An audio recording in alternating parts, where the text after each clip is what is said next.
Good morning. Welcome to the King's Report News Hour for the 16th year of Chungi, the leap sixth month, and the 27th day of the heavenly calendar. Tim Elder sitting in for the second king of Chungi, Pyongjin-mun. The leap sixth month has 29 days actually, and so the day after tomorrow will be the final day of this particular month. And then on Saturday, of course, we will begin the seventh month, and that will be the Chirilchol, or 7-1 festival.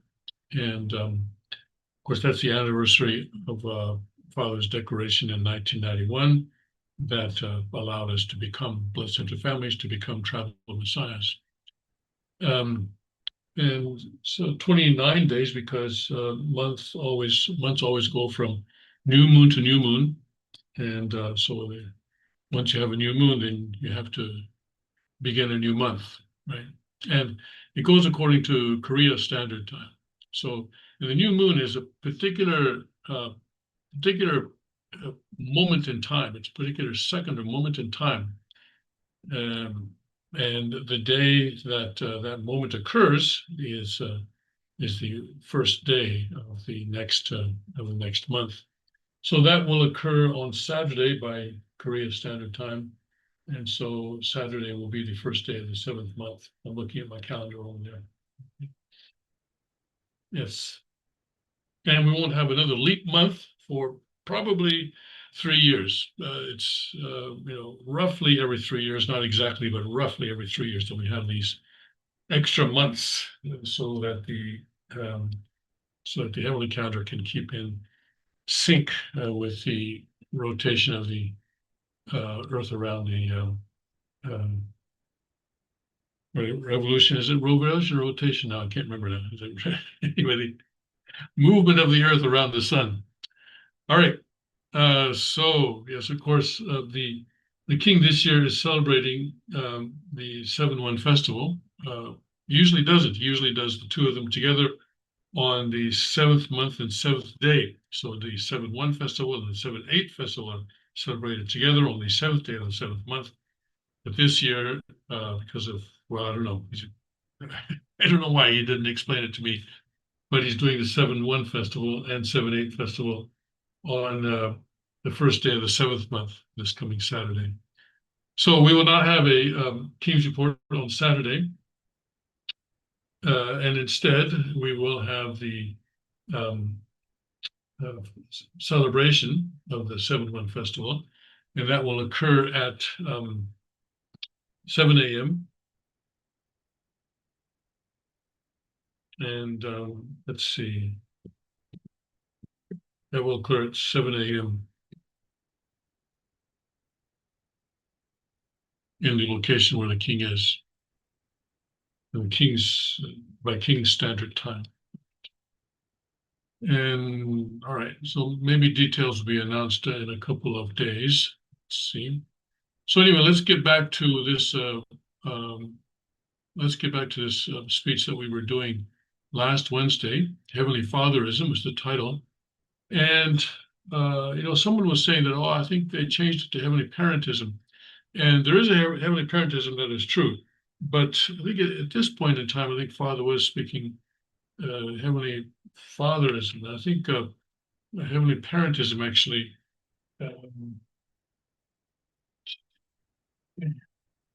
Heavenly Parentism, I think, may be a separate thing that came about just a little bit later. I think. Okay, I'm not able to look it up right now. Yes. But anyway, so the title of this particular speech is September 1st, 1990. It was translated as Heavenly Fatherism, and let's go with that until we have a clear direction otherwise. Clear reason to change that. Okay. Now we were here, and I think we were okay. Yeah, I'm gonna have to look it up again. All right. This is what's a little bit. Okay, there we go.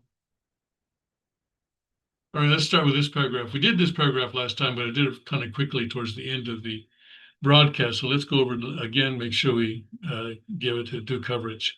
Oh, I have to share it with you, don't I? So that.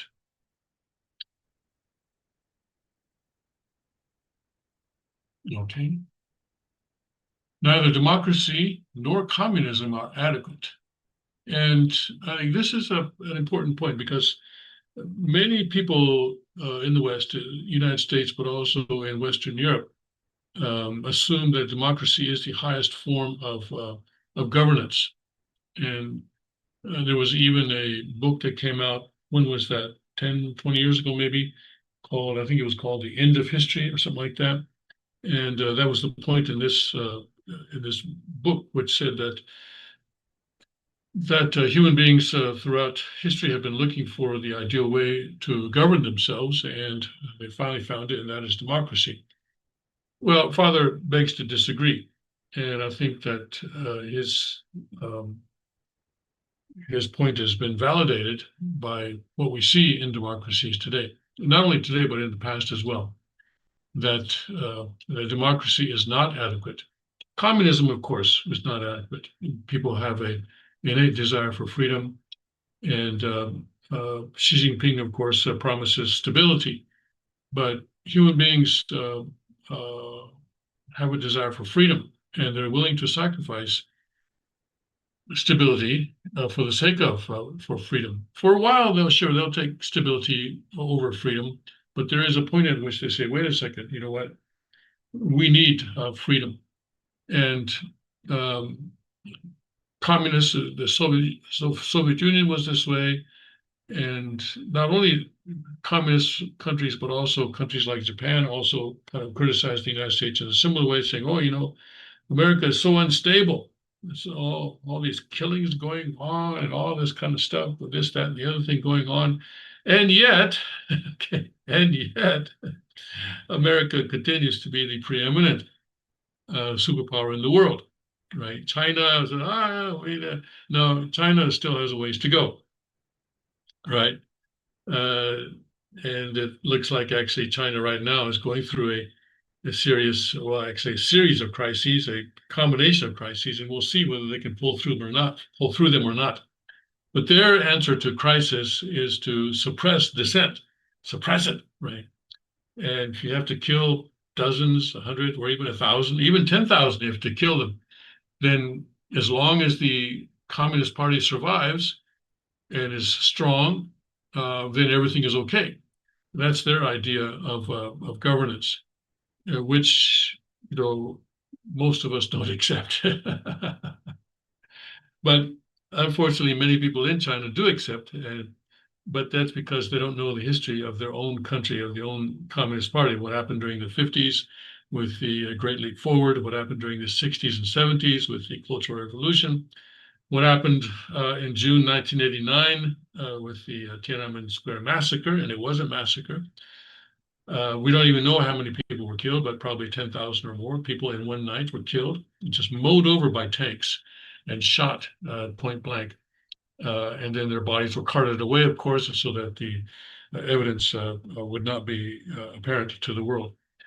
So communism has obvious defects to those who are able to look at the facts, and democracy also is now, well, it has been proving for a long time now to be inadequate. So when President Trump says, "Let's make America great again," America's going to go to something that is greater than, not great, but greater than what it had before. Because what it had before was what it got to what got us to where we are today. And obviously there are some serious problems with that. Okay, so we need something that is more than what and greater than what America had before. And well, we have some ideas about that. It's in the Ecuador Constitution. And if you want to look at that again, you can go to sanctuaryusa.org/constitution. I think you'll be able to find it at that link. So anyway, democracy in America is centered on God's side, but it is in the archangel's position. Okay. Communism, which is another form of democracy. This is interesting that Father says that communism is another form of democracy. I find that interesting. This is the only place where I've seen him say that. I'm not exactly sure what he meant by that, but it's it'll be useful to think about that. They're centered on Satan's side. They have something. Well, of course, they claim to be democracy. They have their own definition of democracy. So maybe that's what he's referring to. You know, the Democratic People's Republic of Korea is the official name of North Korea. So anyway, communism is centered on Satan's side. They have something in common in that they lack the central ideology. They lack the central parents. Human history began with bloody fighting between two brothers. This is the way the seed was planted. Therefore, this is the harvest now. This is the fruit. Satan became a rootless God based on adultery. He planted that kind of seed and harvests a rootless result. The world has been completely controlled by Satan's rule and power. How can we survive America's youth? How can we save America's youth from this degradation? In the preamble to the Chenrezig Constitution, the king makes the point that after the fall, you had a situation where basically physical power, physical strength determined a person's ability to control those around him. It was the person with the guns made the rule, basically. Of course, before guns, it was spears, and before spears, it was, clubs or rocks or whatever. But whoever had the most lethal power, and maybe it was just bare hands, but whoever had the most lethal power was the one who made the rules and was the one who governed. And that was not the original ideal of God's creation. The original ideal of God's creation is that the one who is most closely connected to God's Shimjong, the one who is most closely connected to God's Shimjong, is the one who governs and governs the world from the position of God's Shimjong. But because of the fall, this, of course, was destroyed. The archangel, of course, was much stronger than Adam and Eve, and also wiser than Adam and Eve. But those were not the things that were supposed to determine governance. It was the unity with God's Shimjong that was supposed to determine governance. And that's what we will have in the Chenrezig when God's kingdom is established. Who can salvage this life-threatening situation? American leaders cannot do it.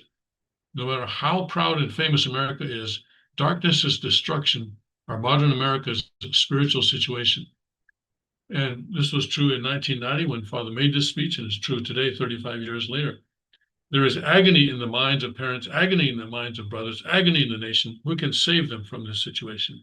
Without God, there is no possible solution. Yes. And what Father is explaining about today's situation, is what Father is explaining about today's situation correct, or is it made up? Correct, everybody says. Even physical parentism does not work. That is why it has to be Heavenly Fatherism, do you understand? The fall took place in early history, and what is the result? If Adam and Eve had not fallen, how would it be different? After they fell, mankind lost the right to be kings. Mankind also lost parents. Of course, here the right to be kings. The kings refers, not to the kings that we've had, which was based on power. Kings, if you look at a king, how does a person get to be king? You get to be king by killing more people than anybody else, right? How did the British monarchy get to be king? Well, of course, they came from Germany, but their ancestors killed more people than anybody else. They have the most lethal force, and that's how they got to be where they are. And that is the sort of that is the condition of the lineage that they have inherited. So lost the right to be kings. So they are kings, but they are kings by physical and lethal force, not by unity with God's Shimjong. Mankind also lost parents. Of course, there have been parents who gave birth, but those parents did not give eternal life and true love. True parentship was lost. Also, brotherhood was lost. All became distant from God. They lost their true parents and lost the love of brothers for one another. Adam and Eve, by perfecting themselves or completing themselves, would have had kingship, would have been true parents, and would have had true brothers. This is the original state. Because of the fall, all this was lost and is now being restored. So we are building something right now. We are recreating, or we are building something right now that has never existed before in human history. And that is right now the society, the community of faith that is based on what? On Shimjong, the culture of Shimjong. And this is why we emphasize responsibility, freedom and responsibility.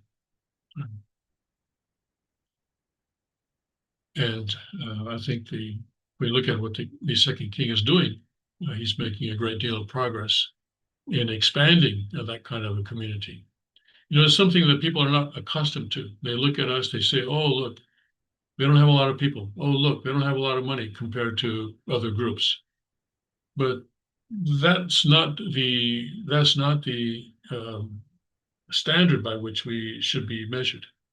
Rather, we should be measured by how closely are we able to unite with God's Shimjong. How closely are we able to unite with God's Shimjong? That's the standard that we need to be measured by. We're not perfect. We're not perfect. We're still on our way.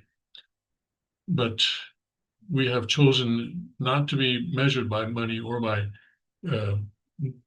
knowledge, by power, because God has all those things.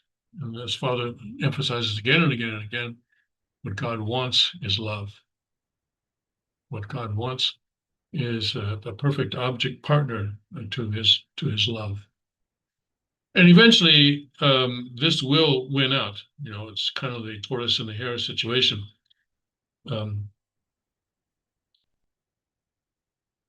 Where it looks like we are losing right now, but eventually we will win out. Why? Because power, or physical power, has its limits. The power of knowledge has its limits, and it's only the power of love that will be eternal. So because of the fall, all this was lost and is now being restored. History is moving toward restoring brotherhood. After that, we have to move on to restore parenthood. Satanic fatherism is what is on the earth today. Look at North Korea, for example. This is satanic fatherism on the national level. They cannot go beyond the national level to the world level. If this theory proves to be true, then we can say that it is no longer theory, but reality. This is where we are today. The left and right, I guess he's pointing to the blackboard. The left and right wings are two brothers, Cain and Abel. When did the left and right wings begin? The lower one, centering on Satan, propagates materialism, whereas this side, centering on God, has been pursuing the spiritual. This became the left wing, and this became the right wing. The left wing and the right wing the left wing and the right wing will fight. Then how would this develop? You can predict it because of this principle, which always works. When these two brothers fight each other, who attacks whom? God's side never attacks first. It is always the satanic side which attacks first and loses. This is why when we train ourselves with firearms, we are training strictly for defensive and self-defense purposes. Not to attack someone, but to defend ourselves against those who attack us, who may attack us in the future. And of course, the more we train, the less likely it is that we will be attacked. Look at World War I, World War II, and in the form of ideological warfare, World War III. The satanic side will always attack first. They are defeated in every instance. We see that too in our daily environment. If two persons are fighting, if we observe them, we will see that one did not do anything wrong, but always this other person tries to attack him. Who is on the right wing? The one who is attacked, or the one who attacks? Right means correct or righteous. The center person is God, and he is always right and always victorious. Left is the opposite of being right, like counterclockwise on a clock. Satan is always going the opposite way. The left side people always claim you will benefit by following me. The leftist direction ends by going down, whereas the right side will go up, and here is God and his love. Here, there is nothing, a dead end, whereas here, the more you rise up, the more you have. You gain everything here, God and his unlimited love, whereas here, you do not have anything but despair. On the satanic side, the further down you go, the more and more desperation and death there is. On God's side, or the side of the Unification Church, it may be difficult, but as we go higher and higher, there is more hope, more faith, more love, and more blessings, and the closer we get to God. It is really the opposite. Here in the Unification Church, too, there is a crossroads. When we choose to live an easier life in the Unification Church, then we end up on this side, which is the left. When we choose to live an easier life, the difficult path is on the right, and the easier path is on the left. On the difficult side, we do everything by principle. This line will extend upward, and the other line will extend in completely the opposite direction. Even within the Unification Church, these things are very apparent. Some people want to go an easier way and do not pay much attention to matters of principle, but the other side goes where the principle directs us to go. Do we want to belong to the right side in the spiritual world or the left side? Most definitely, everyone wants to be on the right side. Reverend Moon is a pretty smart guy. He understands this world and this purpose. In the satanic world, the democratic side is the right side, and the communist world is the left wing. This one is the subject position, but the left wing says they are the subject. Without God, they just do away with God.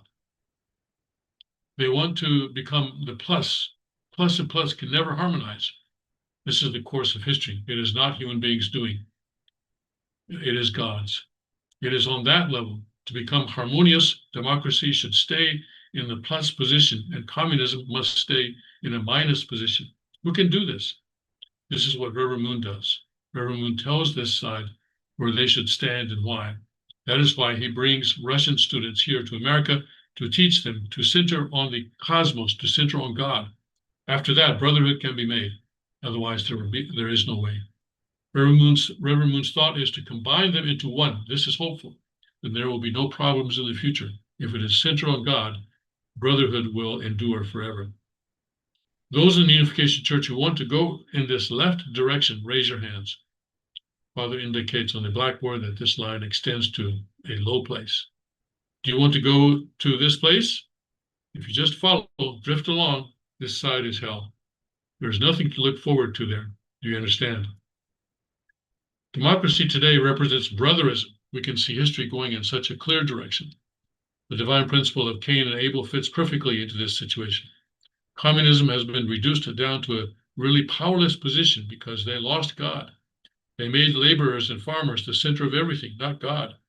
Communism created demagogues, putting up a lot of false promises and hoping that it would work. But even the communists themselves have discovered that they have nothing, so they are giving up. This course perfectly illustrates and follows the Cain and Abel principle.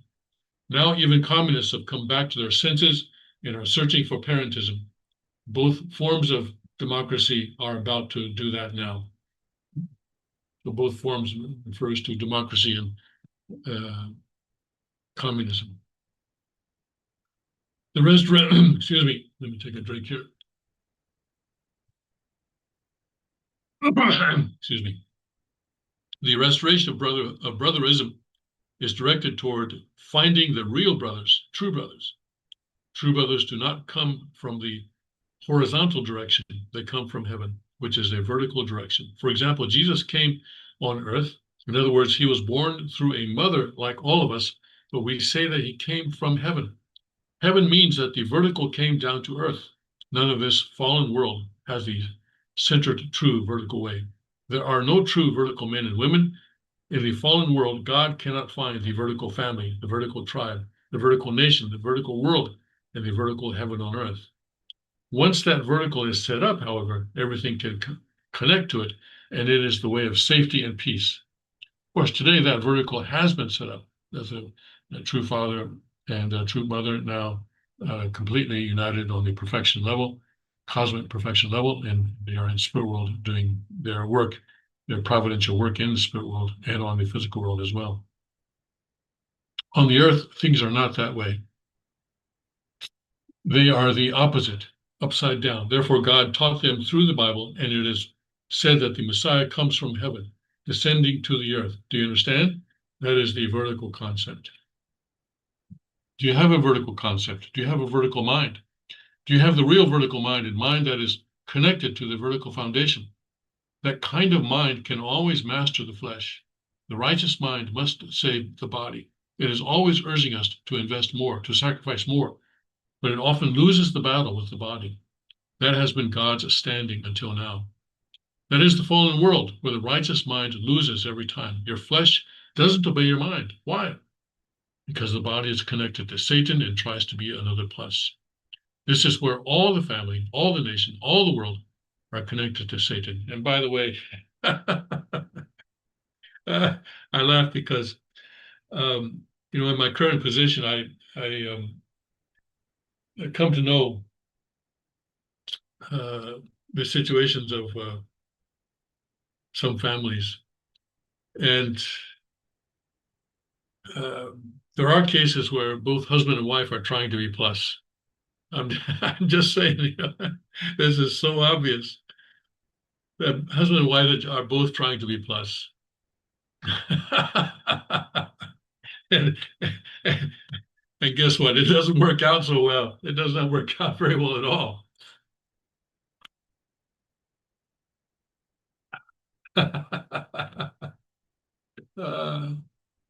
I'm sorry to laugh, but it is funny because the solution is so obvious.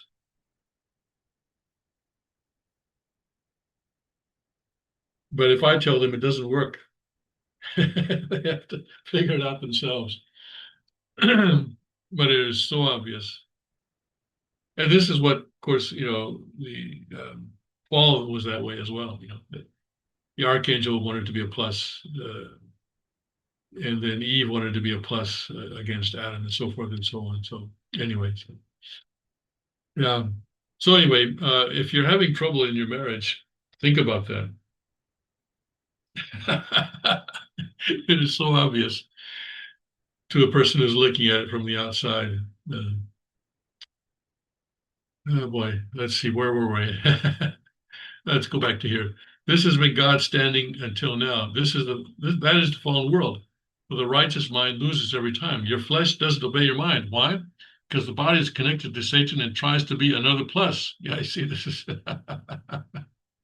tries to be another plus, yes. This is where all of the family, all of the nation, all of the world are connected to Satan. He commands a big territory. The fleshly eyes are always looking around, seeking things for themselves. You have to separate from that.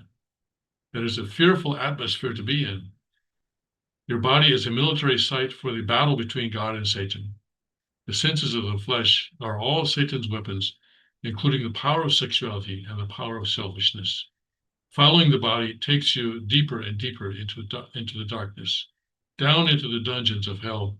It results in death. Do you understand? Of course, the reason people try to be plus is that there's a certain fear or insecurity in being the minus, right? Because you're making yourself vulnerable, and you have to trust the person who you're allowing to be plus. And yeah, so the person who is plus, and I'll let you figure out which is which. I'll let you figure that out yourselves. But the person who is plus needs to earn that trust. That is true. Yeah, that is true. So if there are two pluses, then there's a problem on both sides. The person who should be in the minus position, should perhaps be more humble, but also the person who's supposed to be in the plus position should make more effort to earn the trust of the partner. Now, Hey, listen, I'll let you guys decide which is which. As I pointed out, truth is something that we have to find ourselves. It's not something that we can be taught. It's not like sitting in a classroom or even in a workshop center and just sort of being taught on a blackboard. That's one level of truth, yes.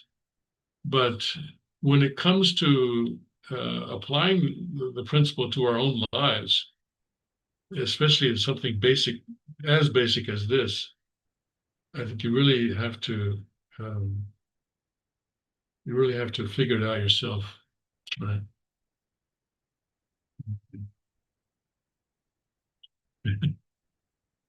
I know some couples that are going through this kind of a situation. That's why I doubt that. Well, um, at least one of them is probably watching right now. Yes. All right. How can I make a revolution in the body by the power of the righteous mind? This is the purpose of religion. Pray hard, invest everything in that direction. Everything was invested on Satan's side, all of the flesh. All your bodies are buried in that completely. We have to dig them out. We have to come to the 0 point. From there, the mind, the righteous power, can control the flesh and connect freely to the original position, the vertical position, connecting as one, centering on God. God plus the human mind is a much the God plus the human mind is a much greater power than the body. Then controlling the flesh is no problem. Do you understand? Be merciless with the body. That is what religions teach. Take the sacrificial way, the humble way, the way of fasting. After that, the original power of the mind has no trouble controlling the body.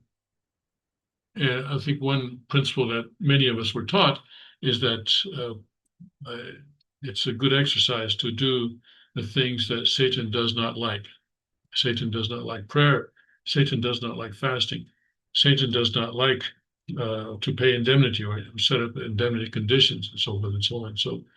So that is how we are able to subjugate Satan on some level, at least to get Satan to flee from us on some level. Of course, I say some level because there's always a deeper level. Only in the religious world did people ever do this. Denying oneself, denying the body results in salvation. You need that. So Christians will say, wait a second, salvation is by faith alone, by the freely given grace of God. That is true. That is true. But in God's grace, He allows us to participate in our own creation and also in our own recreation, which is what salvation is. Restoration is recreation. Salvation is recreation. And God, in His abundant grace, allows us to participate. And there are reasons why He does that, and we've gone over those already. The flesh body needs to make sacrifices every day that it can connect with the power of the original mind, centering on God. That power is great enough to control the body automatically with no problem. Satan will escape from there. He will flee. This I've seen this happen again and again and again. Sunday morning, and somebody will say, "Oh, I don't want to go to church today." Okay, I don't want to go to church today.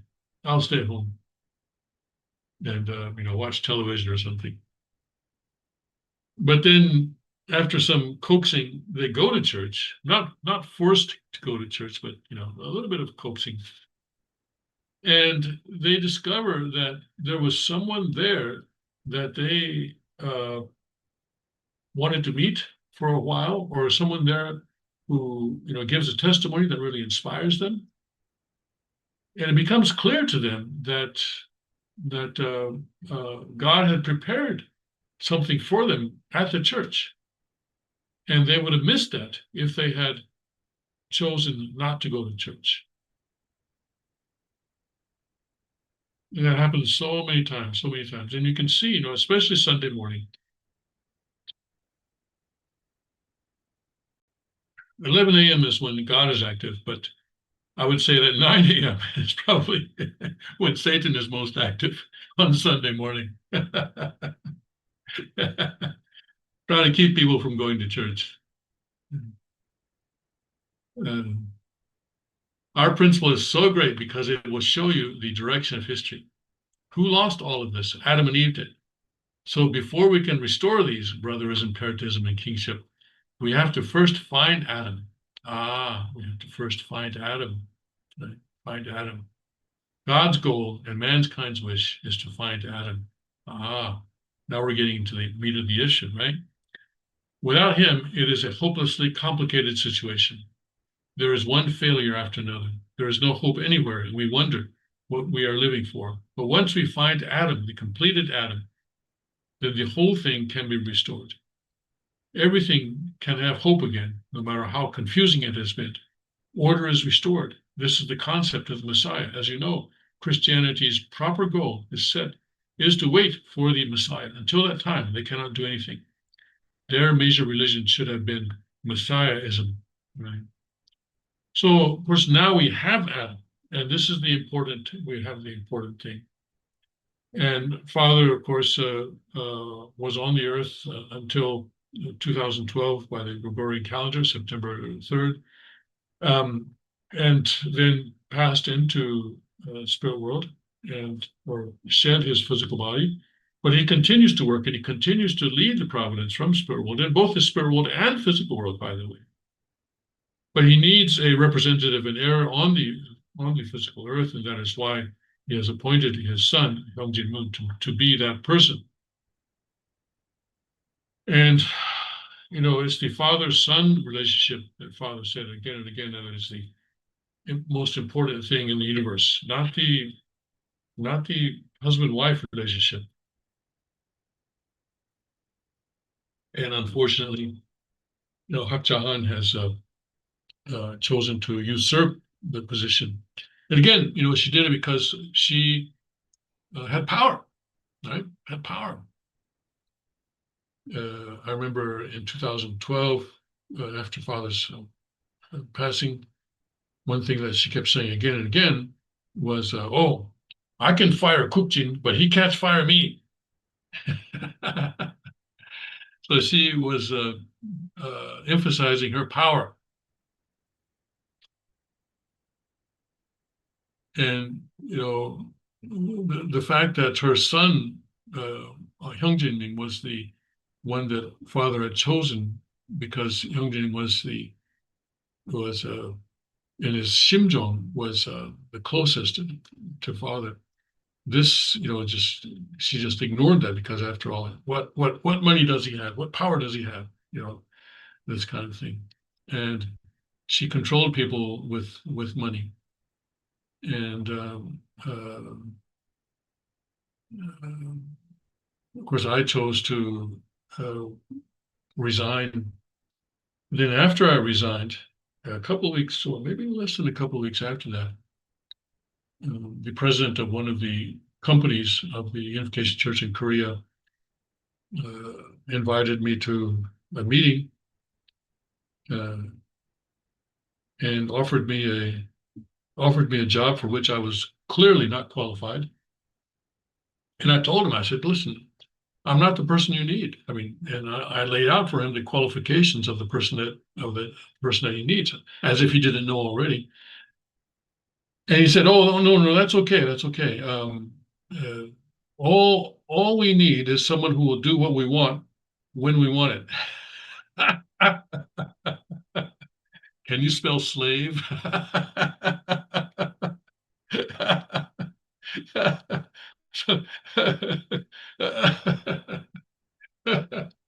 Yeah.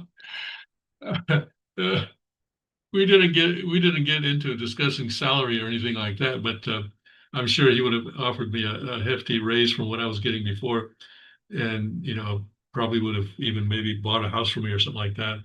But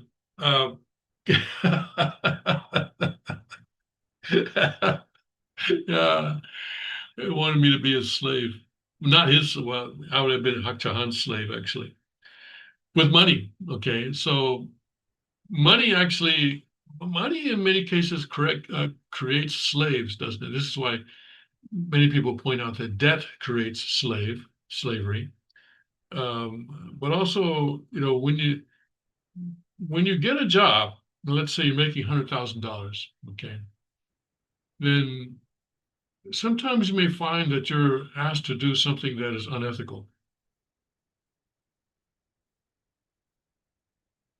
But when you're forced to choose between doing the unethical thing or risk being fired or actually choosing to resign, you look at your mortgage, right? You look at your children's education expenses. You look at your credit card balances and things like that. And you go ahead and do the thing that is against your conscience, the thing that is unethical and is against your conscience. So it's important to understand that money oftentimes creates slavery. It's not just a debt, by the way. I mean, even without a mortgage, if you have expenses and you have to, and this is why many people chose to stay in the Family Federation. They say, well, and so in fact, someone was saying to me, a Korean, person was saying to me back then in 2012, 2013, oh, food is love. Food is love, meaning, he feels love from the person who's feeding him. And of course, he's getting that phrase from Father's autobiography. But it's tragic. It's tragic. And as Jesus said, what does it uh, what does it gain a man to gain the world, but lose his soul, to lose his soul, lose the eternal soul. And many people have lost their eternal soul to Hakchan, to Satan, because they could not make that break. They could not just say, okay, well, you know what? Even if my family has to go through serious financial difficulty in the short term or even the midterm, I'm not going to go along with something that I know is wrong. I'm not going to betray Father. And only a limited number of people were able to do that. And of course, it was a lot easier for people who had jobs outside of the church. It was a lot easier for them to make that kind of decision because they were not beholden to the church for their income. But ministers and other leaders many times were beholden, and so they kind of twisted their mind somehow to accept this crazy theology, which is the only begotten daughter theology. When I think about it, the thing that defines a religion is its theology. It's not the organization, it's not the building, it's not even the people, it's the theology. What's the difference between the Baptist church and a Presbyterian church, right? It's the theology. It's the content of what they believe. Let's say that a Baptist minister gets up one day and says, you know what, brothers and sisters, until now we've been worshiping Lord Jesus Christ. But from today, we're going to start worshiping the Lord Buddha. Let's say he does that, okay? That's an extreme example. But that is pretty much what happened with the Family Federation. Just as if a Christian church were to stop worshiping Jesus and start worshiping Buddha, that is how radical the change. That's how radical the change was in the Family Federation. And they've become a completely different religion with a different set of beliefs. Here in Korea, they're calling the Family Federation the Unification Church, or the Tongilgo, which I kind of it bothers me because the Sanctuary Church is actually the one true Tongilgo. We are the one true Tongilgo. But journalists, they look at how much money the place has, and also they say, well, she inherited the organization. Yes, she did, but it's not the organization that determines the religion. It's the faith. It's the content of faith, content of belief. And certainly it should be clear to everyone that the second king is the only one who is operating on the extension, not exactly, but it's on the extension of what the Father was teaching, and within the guardrails, shall we say, of what the Father was teaching while he was in his physical body. So we have the Adam, and we have to stick with that Adam. And the second king is the one who is sticking with that Adam, and that is where the hope is. And there is no hope in the Family Federation, and quite frankly, there's no hope with Preston either, because he has also betrayed Father. And eventually, the world will come to see that the second king and the third king, and then wherever the fourth king is, and the whole lineage are the source of hope, the center of hope, the center of hope, and everyone will just have to connect to that center. All right, let's got a little bit distracted there, but let's continue here. Without the true Adam, Cain and Abel's struggle can never end. We should have been connected to God from the beginning to the end forever. Do you understand? After the fall, we separated from God. It's not true. From the biblical perspective, that is clear. No one can deny that. God wants Adam to connect forever with him. God did not want separation. No one can deny that. No one can deny the relationship between Messiahship and Adamship in theory or in practice. Only after finding Adamship can Eveship follow. Ah, whoa. Adam comes first and then Eve has to follow. Eve comes next, right? Is because God always works through what? Through concentric circles. First, he has a point, one point, not two, one vertical point. And then he expands horizontally out from that point. And the first expansion out from that point is Eve. This is what God created Adam, and in Genesis it says he created Eve through Adam. And when Adam said, "Oh wow, this is bone of my bone, flesh of my flesh," it means that, hey, she resembles me, and that's why he fell in love with her right away. It was love at first sight, because she resembled him, and that's so important. So only after finding Adamship can Eveship follow. Would the woman shout out, "We don't need men. We don't need Adam"? Well, yeah. Who's saying that right now, right? Well, they're right. They don't need fallen Adam, that's for sure. Those kinds of men have exploited women so much that women came to say, "We don't need men." But that is all the more reason why they need the real Adam. All women would welcome him, right? Well, women except one. But anyway, going on and moving on. Is restoring brothership necessary? Well, who does that? Will the American government do it? Will the American churches do that? Who does that? Adam does it. The Messiah does it. Descending from heaven, he has the vertical concept, even though he is here on earth. Do we have a vertical concept? Do the American people have a vertical concept? They lost God. They lost everything. They lost the church. They lost parents. They lost the center point, everything. Everyone thinks they are the central point. What is the real center? Is the real center everywhere? No. There is only two. Is that what it says? What does it say here? There is only one. Yes, there is only one center. There is only one center, not two. Oneness is intrinsic to the center concept. Here, everything is connected to God, connected to history, and connected to the world. There's only one central point, not two, not two. Okay. No one in the world knew this. Reverend Moon revealed this secret. After everyone clearly understands that, they should follow, no matter how difficult the surrounding circumstances. I will go beyond that and follow Reverend Moon forever. This is the hopeful attitude, and those are hopeful activities. So, yeah, this is an important phrase here. No matter how difficult the surrounding circumstances, because as we discovered, after Father shed his physical body, the circumstances for us to sever from the Family Federation were often difficult.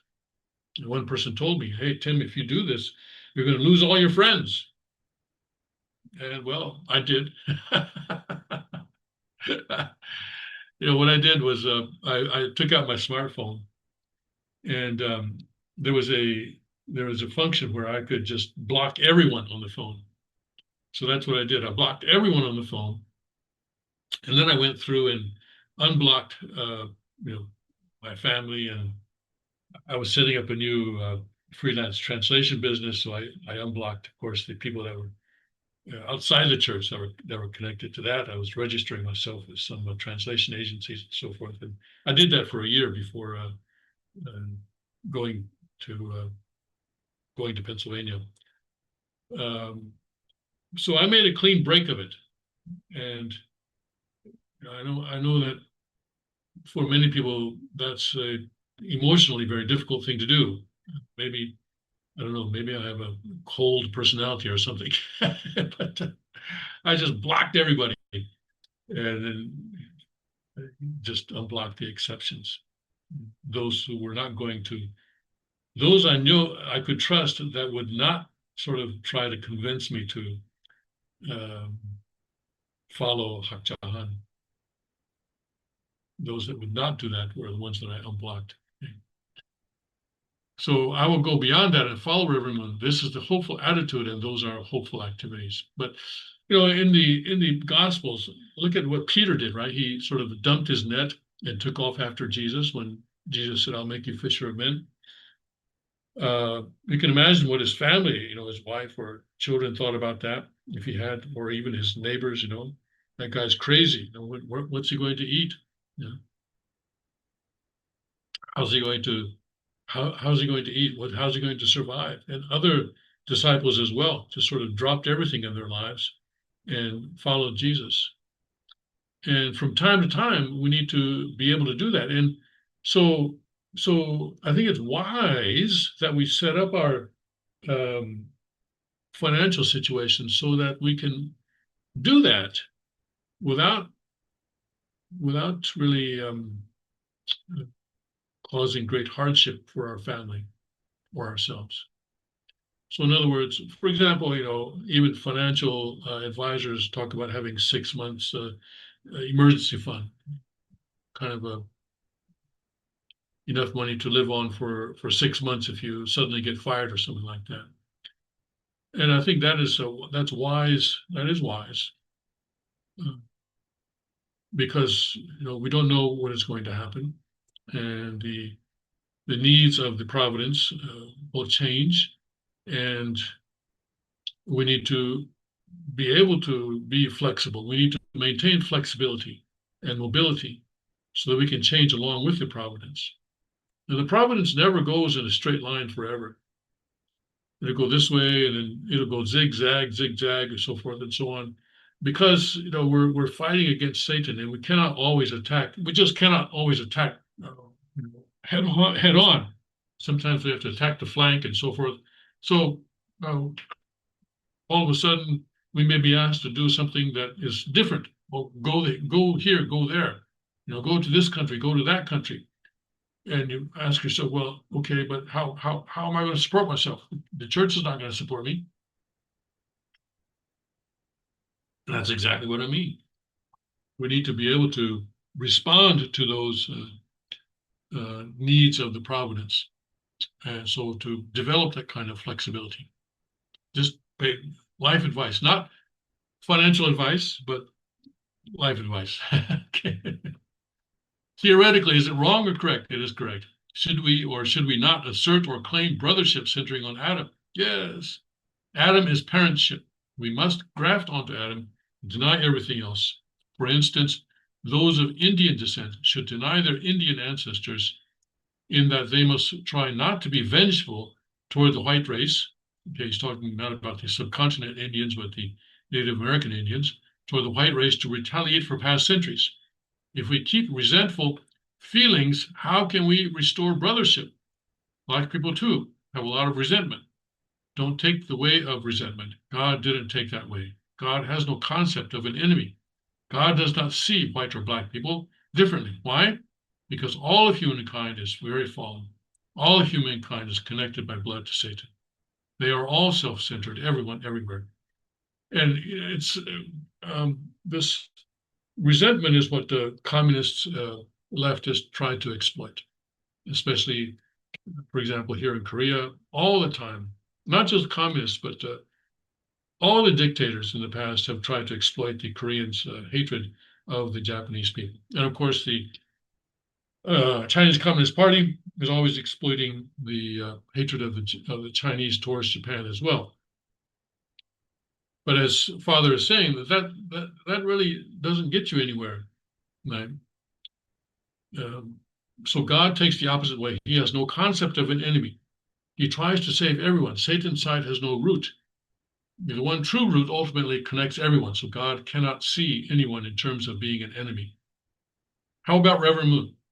Can he conceive of an enemy? No. America, including the Christians, has been like an enemy to Reverend Moon. All of them accused him and assassinated his character. Some of them wanted to destroy him. But Reverend Moon took the opposite way and did not see them as enemies. Reverend Moon took a strong minus position to Satan's plus, and from there he invested and got victory. If you have the concept of an enemy, you cannot connect to the true root. Is this a wrong theory of Reverend Moon's? No, it is the correct theory. It is God's viewpoint. So this is an interesting point, isn't it? A strong minus position to Satan's plus. Right? So Father is saying that he's not trying to outplus Satan. Instead he took a strong minus position to Satan's plus. In America, no matter how much they go against me, I have no fear of them. I can go anywhere without fear, for I have no enemies. This is a saving concept, a peaceful concept. Adam has to restore brothership, and this is what Father has done in the last 40 years. After World War II, the possibility for the restoration of brothership was there, centering on the free world and the Christian cultural background. All America had to do was to follow God's will and to move wisely, but they failed. So they lost everything. Then Father had to do that all over again, which he has done. By 1992, Father will have influenced the presidents of this nation for a full 12 years since 1980, starting with Reagan. This has been the path of restoring harmonious brothership.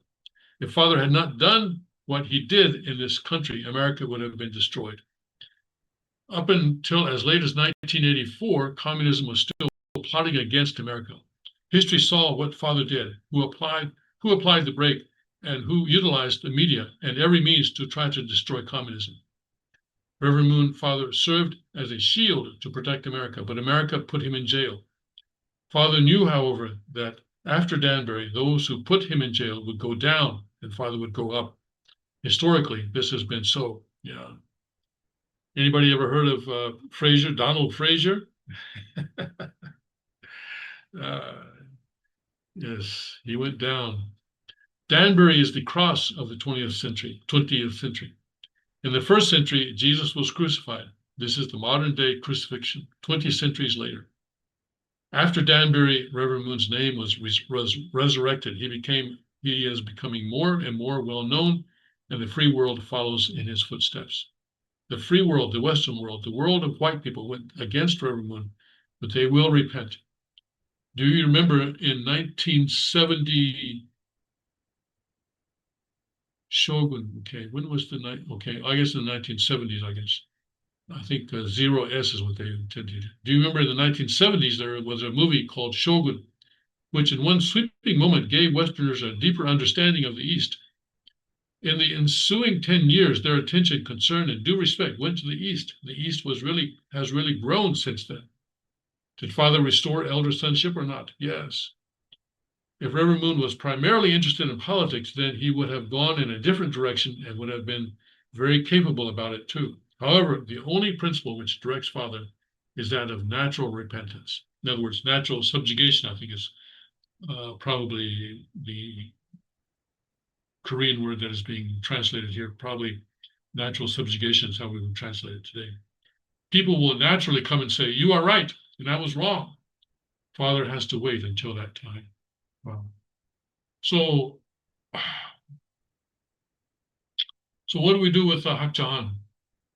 Do we wait also and become a strong minus to her plus, like Father said he did with Satan, and wait for her to come around? Most, it's hard for anyone to imagine that she would come around while she's still in her physical body, and it may be that she will have to go to the spirit world and see what's what there. Father always said, or not always, but often said, you don't believe me? Go to spirit world. In other words, he would say, die. Then you'll see. He would actually say that. He would say, die, and then you'll see. And well, that may be the case for her. And not just her, but the others. And right now, it looks like she will be subpoenaed before too long. And I think it's reasonable to assume that she's going to be detained or incarcerated for at least a short while. I don't know. I've been saying that it's hard for me to imagine that Korea would actually give a long jail sentence to an 83-year-old. What is she now? Actually, she's 82 right now. 82-year-old grandmother who is physically not well. She's basically blind, and so it's hard for me to imagine that. But we'll see. Right now, it seems that the leftist government is doing heaven's will, and as one person recently said, evil is judging evil. Evil is judging evil. I think I mentioned that in yesterday's King's Report. Okay. All right. I will continue to give you any new information that comes out on that situation. God bless, Godspeed. May His